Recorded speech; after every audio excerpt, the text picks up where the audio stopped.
hi to the peeps.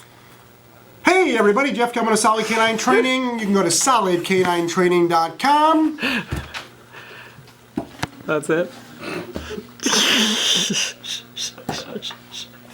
Sorry, John, you're on Q&A now. For what? You said for what? You did say four. You dub that in. John's gonna eat. All right. An intro.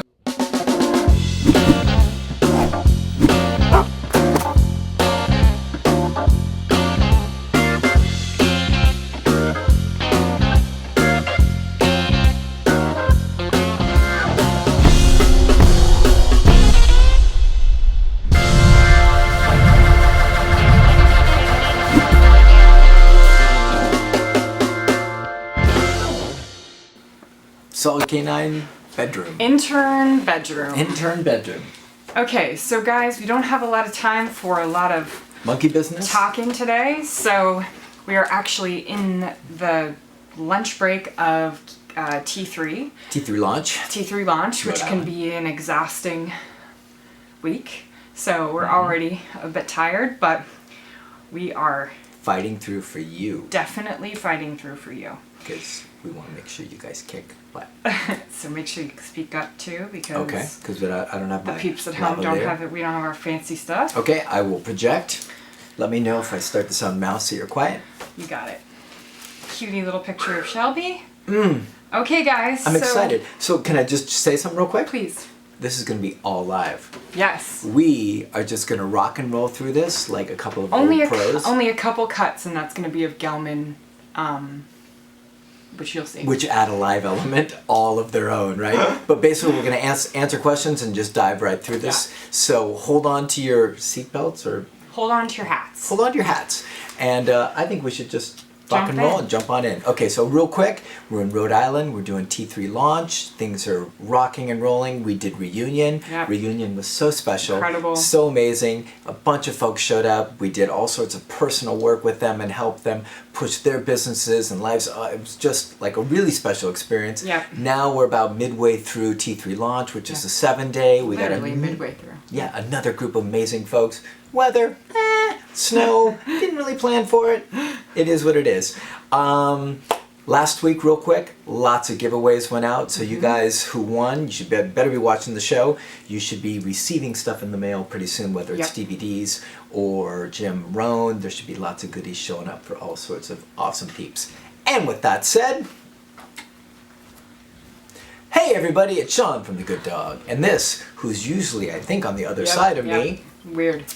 is the lovely, and surprisingly not chilly for the weather out. Not at all. I'm wearing a cashmere, and I feel actually it was hot. She's a highly adaptable young lady, the lovely, adaptable Laura Morgan. This is my weather. This is definitely my weather. Right, you're Norwegian. You can handle it. So we're going to jump into question 1 and rock and roll with live action. Question number 1.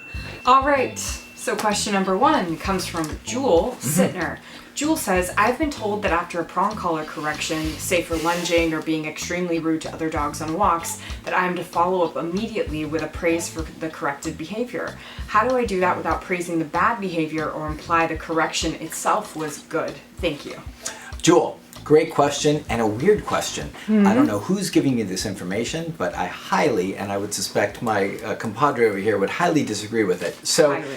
Not advice that I would condone or practice, right? So it's confusing for the dog. If you're correcting and then immediately praising, you are just like your intuition was like, I think I'm baffling the dog by saying no, yes, no, yes, that's baffling. Don't do that. So let's just keep it simple. Let's correct the dog for any kind of behavior you don't like. Correct early, correct firmly, and then just kind of be calm and neutral. And here's the only time that I would praise, right? So say you're walking your reactive dog down the street, dog looks at another dog, no, pop, don't praise, let the dog process, go through it. Perfect, cool. That's how you make it, that's how you help your dog move through the process.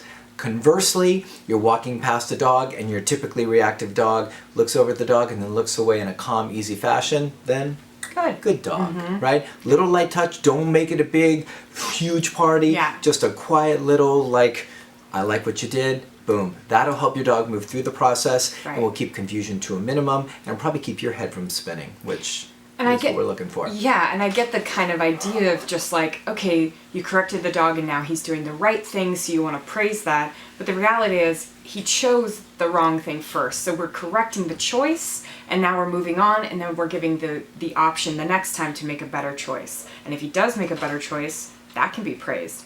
And be cautious with your praise, because if your dog's all worked up and you give a good boy, he's just going to get worse and probably make another mistake. Absolutely. So we like to do a neutral good, and like maybe a little pat on the head, whatever your dog can handle, but just be cautious. Don't feel compelled like, yeah, I'm correcting, and then the other way I have to give like just as much like good praise and all this like giddy stuff. It may be your dog's undoing, so we want to be cautious of that. There's a lot of conflicting information out there, and Yeah. people will even hassle us about watching our videos and be like, when are you praising the dog? Right. If a dog is in an uncomfortable space and being corrected and struggling with making a good decision, I don't praise the dog Right. then. I don't want to make his life harder, I want to make it easier. So be quiet, be relaxed, give the information through the prong collar, let your dog process, move through it. Right. If he makes a good choice on his own, praise that, keep it simple. Yeah.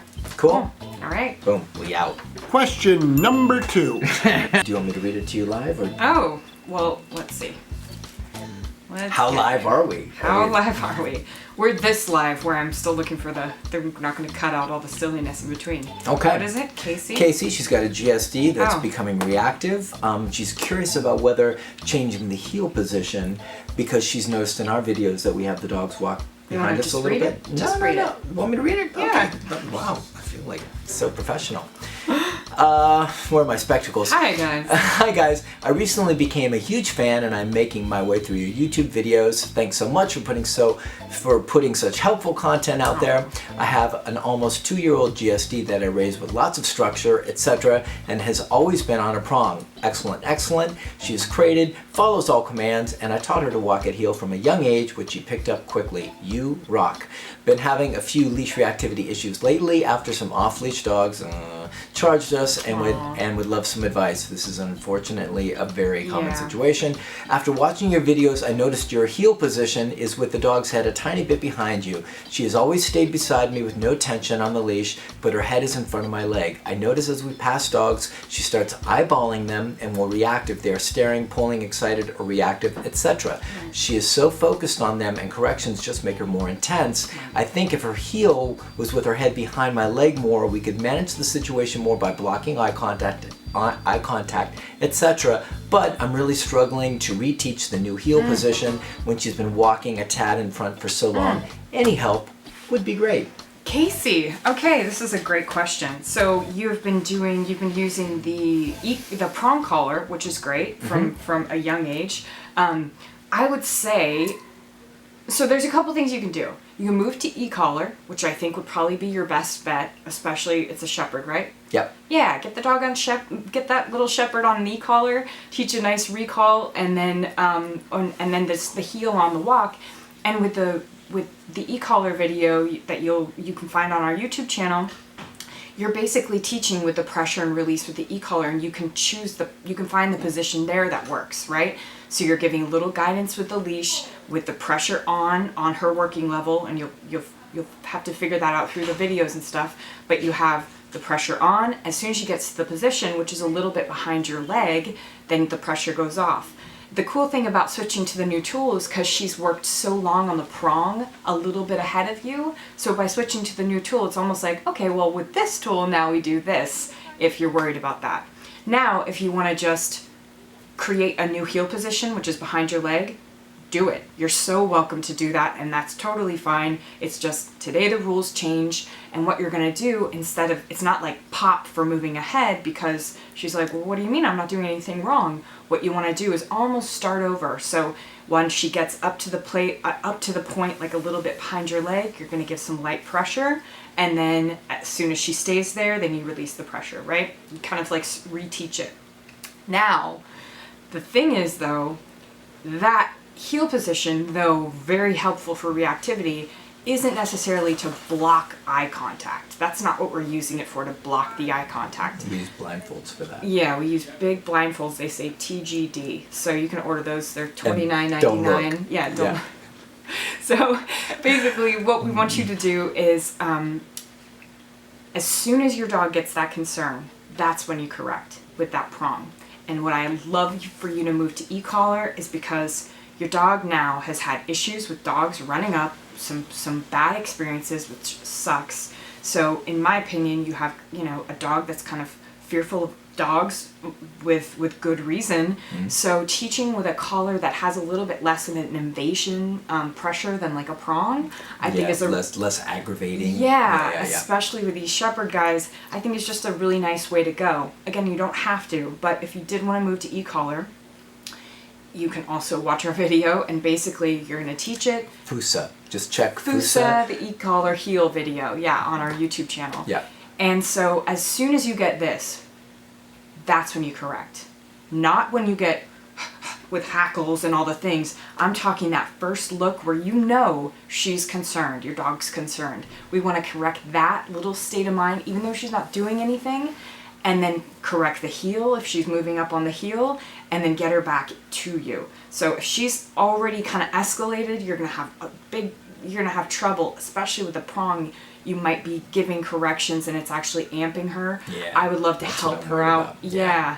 Help her out and just teach her that e-collar. I mean, you've got such a great foundation. You've been doing so well with her since she was young. So why not, do e-collar just because the pressure's less. She's going to respond to like lower levels. You're not going to have to like do any or prong collar stuff that might agitate her.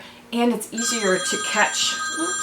It's easier to catch those first little moments, those moments of look over, tap. It could be like at 10. She looks over, tap, and she's like, oh, okay. Yeah. And she keeps walking. Yeah. Remember with shepherds, you might want to use thick fur contact points to start, or the longer contact points that come with an Educator Mini or whatever collar you end up using.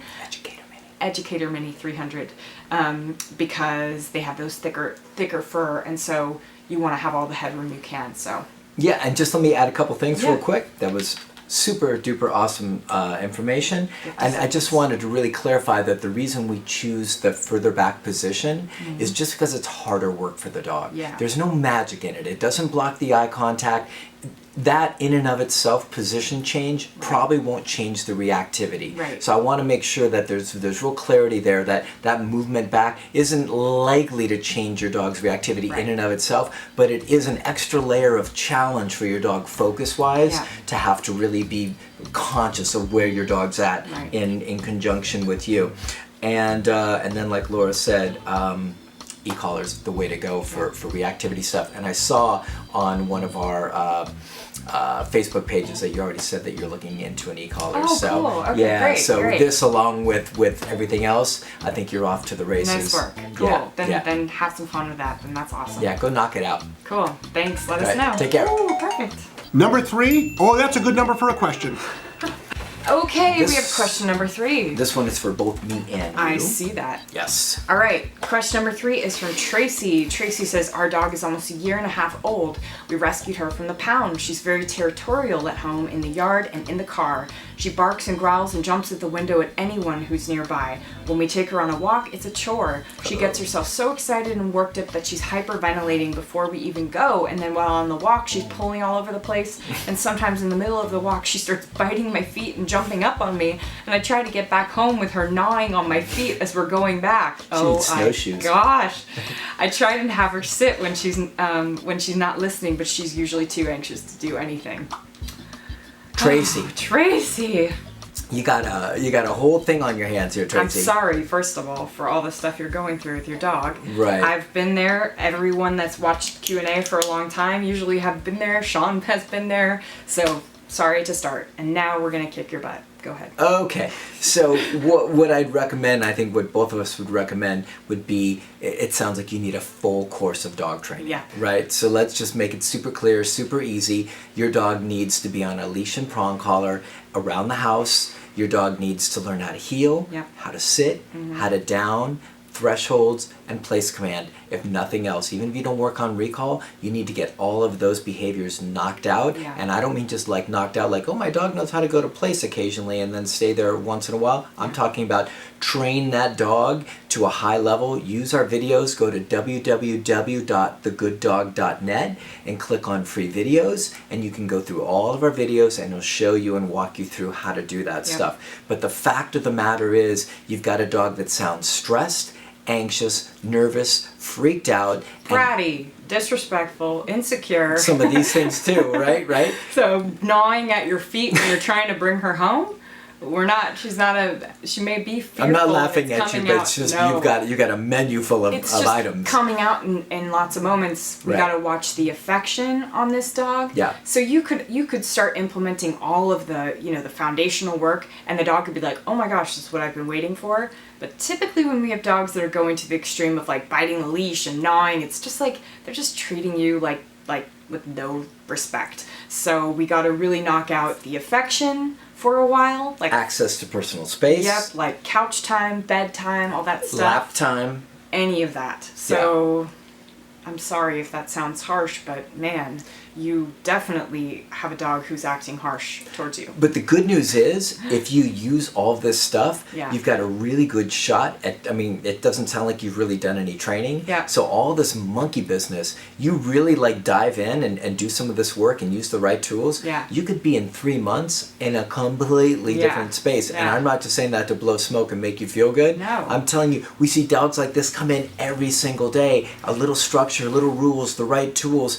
give them the right training, and you could be in such a different space, and you may not even get gnawed on anymore. I know you won't get gnawed on. So, like we said, go to thegooddog.net. You could click on Photos/Videos tab. Yep. There's a videos section that says free how-to training videos. Yep. And you're going to do these. You're going to write them down because I'm not linking anything today. You got to do your own work here, folks. We've got place command. This is all on prong. If you want to do, you get a prong collar, and there's a video on sizing and fitting a prong collar and how to use a carabiner. Do that one.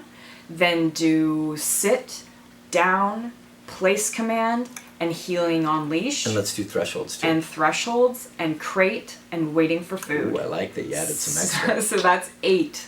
And that's just on prong. Now, if you want to get fancy and you're like, wow, my dog's rocking it, I've been doing prong collar for 2 weeks, and you want to order an Educator Mini 300, and then look at our videos on that same You want to site, blow this joint up with like the Yeah. most highly trained dog? you got to bookmark that page right there and go back to it and do e-collar heel on walks. You're just going to be layering over the prong. So e-collar heel, e-collar place command, down, sit, and then the other stuff, waiting for food, any of that.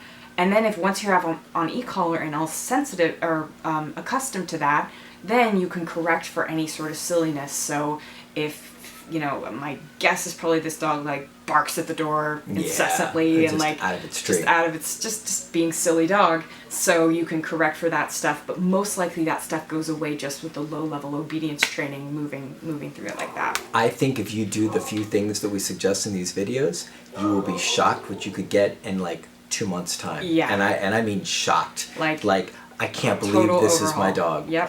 I'm not just saying that to get you to check out the videos. Yep. I'm saying I think you can make some magic happen if you'll jump in. It's hard work, but it's worth it if you want a dog that's not gnawing on you and not making your life hell. Definitely. So jump on those and make it happen. Okay, have fun. And keep us posted. And can you take video of her now before you do any of this stuff and send Ooh. it to us? Yeah, And yeah, then yeah. send us what you've done after that?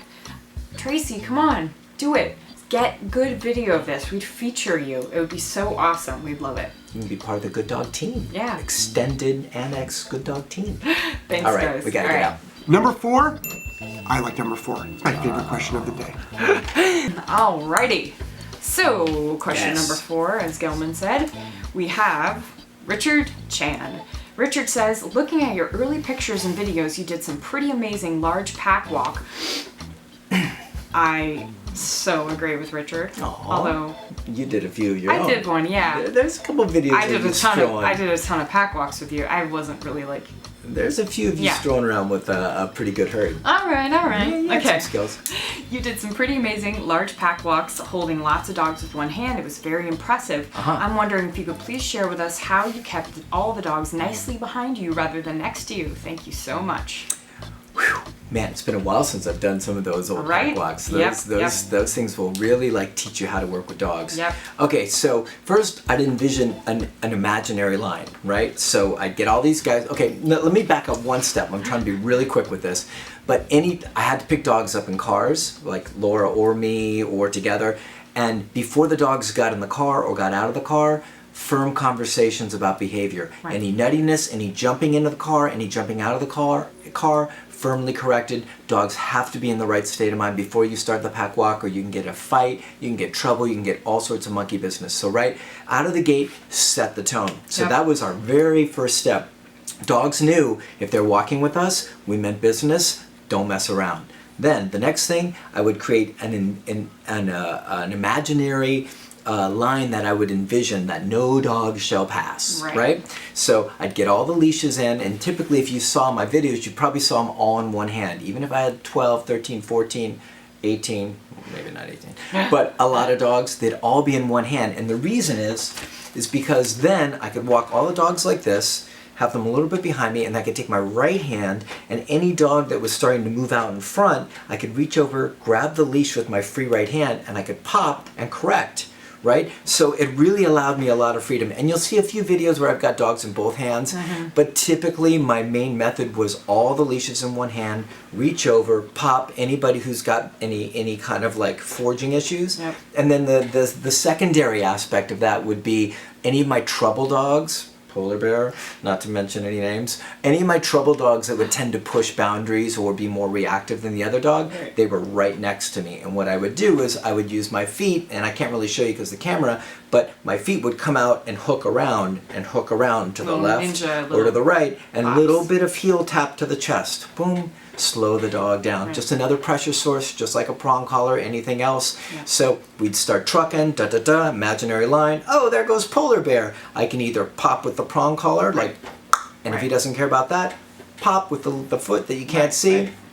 And that was basically it. It sounds more complicated and it looks pretty dramatic, but the reality is it's pretty simple once you set the tone from the beginning, once you lay down the rules, once dogs know what's expected and that they can't really mess around, and you enforce it consistently, they just kind of all fall into the mode, and you kind of have just a great time. I mean, we didn't really ever have trouble. We could see deer, we could see cats, and the dogs were just like, we can't go after those cats. Not to mention that all of those dogs were individually trained before that. You know, even like light leash walking, individual trained just on making sure they're good on prongs, and you know. Yeah, but not all of them were client dogs. No, like, you know what I mean, like board and trained dogs. No, or anything not like board that. and trained. I'm just talking like Ben, for instance, was an easy dog, right? So you had like a kind of easy, like one little prong pop, and he's like, oh, okay, sorry. But the other ones, you know, they've gotten in the groove like singular, you know, and so what I would not suggest is, even with all those things he said, taking all these green dogs and getting them into a pack without knowing them individually. Yeah, so what she said, let me be really clear, because as I was going down nostalgia lane, I wanted to share with you how I did it, but that doesn't mean it's time to go out and do big pack walks with a bunch of dogs that don't know each other, because dog fights with a pack is the worst thing you could ever have. So I knew those dogs intimately, and I created relationships with all of them. They were safe because I made sure they were safe. That's what I mean. I don't mean they were safe all the time. So polar bear was a dog who would react and bite. Oakley was a dog that would react and attack other dogs. So we definitely had dogs that were dodgy, but setting the tone, creating the right vibe, that's how you get there. But if you're going to do any pack walks, my friend, you go slow, you take 1 or 2 dogs at a time and slowly build until you get into a good space. All right? There's no need for any big, glamorous, fancy stuff, fancy drama shots. All right? Thanks. Cool. It's a good question, though. Appreciate it. Thanks. Makes me feel proud of my old days. You should be. 5. Oh, that's right before 6, and we'll do number 5 right now. There is no question. Okay, here we go. Man, it's slippery, this thing. I know. This comes from Pamela Bannon. Question 5. Question 5. Sorry, guys. Gellman said it. I'm sorry. I'm new to this game. Gellman said it. Okay. Help. My daughter brought her puppy, Shepherd/Labrador mix 5 months, to our home. Not totally a puppy at 5 months. Starting to get there. We have 3 under 7-pound dogs. A Bichon Frise, timer done, get out of there. Bichon Frise, which is 2 years old and the leader. A Mountain Feist mix, wow, exotic Chihuahua, 2 years, and a Chihuahua 7 years old. All are neutered and or spayed. The 3 are not accepting that the puppy wants to play. Any hints? Oh, when we took them all out on leashes, they did pretty good. We do put the puppy in his crate every few hours hours to give them all a break. What say thee to This is so not a puppy question shenanigans? for me. Ah. But, okay. Well, I'll throw in what I know, and then I'm gonna have Sean finish this question off. But in my opinion, I don't know exactly what that means, that they're not quite accepting the puppy. All I can guess is that the puppy's being a puppy, and they're like, get the fuck Annoying the crap out of them. Yeah, and they're I'm like, sure that's what stop, it is. Yeah. stop. That's kind of what dogs do with puppies. Now, Yeah. if they were seriously doing harm to a puppy, that's a problem. Yeah. But they're actually, if they're correcting the puppy, just like dogs do in the wild and mother puppies do to any puppies, it's just teaching them. That's too close. That's too much. That's too much. Now, in my opinion, if that's continuing to happen so much that you have to put the puppy in a crate to give these poor 3 other dogs a break, I would definitely be intervening a little bit with that. So if the puppy keeps bothering them, you want to correct the puppy. You know, at 5 months, you could have a small prong collar on the dog and be giving him a little correction. I like where you're headed with this. Okay, and then, but even further than that, puppy should be doing basic obedience. Puppy sounds like maybe puppy's a little bit of a feisty one, so we can put a small prong on the dog. 5 months definitely, and it's a lab pit mix, a lab shepherd mix. Yeah. Small prong on the dog. Yeah. And then get the dog, you know, prong collar, place command, heeling on leash on a prong, which I guess you guys had fine time on the walk because she probably was interested in like everything else but the dogs. I'd still reel that. Oh yeah, reel that heel in. no doubt. But I'm just saying, you know, that's why she didn't have trouble on the walk, because she was like leaves, flowers, sand, blah blah, cars, Life. all the things. So we want her to, you know, get some basic obedience. Place command in the house. The dogs don't go near her. If she breaks place, you give her a correction. If she breaks place to go bother the dogs, she gets a firm correction, led back to her place command. If she's getting silly with any of the dogs, they snap and give her a clear warning, like, I don't want you close. I'm not going to make contact, but I don't want you close like that. And she still bothers them. That's when you got to get in there. No. You got a little leash on the dog with the small prong. Whenever you're supervising, you have her in command. This is a good way to start a good relationship with the whole pack, because man, in 6 months, she's no longer a puppy. Yep. And then you've got issues on your hands with a dog who's been able to get away with a bunch of stuff for a long time. It might be bullying all the small Yeah, ones, and then the yeah. small ones are all frantic and freaked Even out. though they're older and the leader, she's not caring about it. So The leader needs a saddle to the like, leader, let yeah, that other dog the leader around. needs you to be the leader, you know, more than anything. So you get in there and you do some basic obedience. At least get a small prong on the dog, have a leash on, the dog's dragging a leash around the house whenever you're home supervising. Yep. And we've got heel on leash, place command, thresholds, you know, at least those 3. I would read notes, except Is that what it says? She pretty much killed all my notes. Bang! Yes! This girl, right? Everybody's like, no, she's just the tech girl. And this girl, right? Well- let me just read this down just for fun. Oh, gosh. So many adult dogs are annoyed by puppy behavior. You covered that. Okay. This pup is old enough to be trained and to have better manners. Yes. You covered that. Yes. Teach the dog place, sit down, heel on prong. Very nice. Bang. Advocate for other dogs with corrections in place. What? Who did I learn from, though? What? She's a genius, this one. Anyways. You guys know I've worked with Sean for 5 years. If I don't know how to answer a question about a puppy annoying older dogs, But I'm telling you, you could sit 5 trainers down here and they would all have all these different responses and Yes. different answers. And maybe because you've been, you know, the fruit of my dog training loins. I've just listened and been around you for a long time. I've had the pleasure. But I think that's a pretty, like, it's just, I can picture the scenario because we've worked with a lot of dogs, so. Yeah. I just want to say nice work. Aw, Nice work. bang. Guys, this has been a fun, Yes. interesting fly by the seat of our pants. A little bit of a live wire kind of like, Yep. we're coming from like some weird, like, what is this? It's basically an intern's room, so we're kind of like, it's kind of surrounded by a lot of like rando IKEA Rando. stuff and like weird things. There's a dog crate And we in actually here. have literally like 5 minutes until our lunch break is done, so we gotta get So we got to out. go because we got a little lunch to eat ourselves. Yes. Guys, we just wanted to make sure that we checked in with you. We debated what to do and we found a little way to get through to you guys, even if it's a shorter, less fancy schmancy. We hope this will be fun and informative for you guys. Oh, we didn't do episode number. Oh, I gotta do the different Holy crap! One. You're 7. Wait, hang on, what are we at? 78. 78. And what am I? You're the 7. Oh no, we already showed the nails. I got some fancy rings on. There's no time for nails. 78, guys, thank you so much for watching. We appreciate you so much. And next episode, you will be seeing us from the Chats with location, which is crazy. I don't know what it's going to look like. It's going to be fun. We'll be giving away lots more good stuff. Yep. And we appreciate you so much for watching. Yes. We'll see you guys soon. We love you. Okay, we love you. Bye. Bye.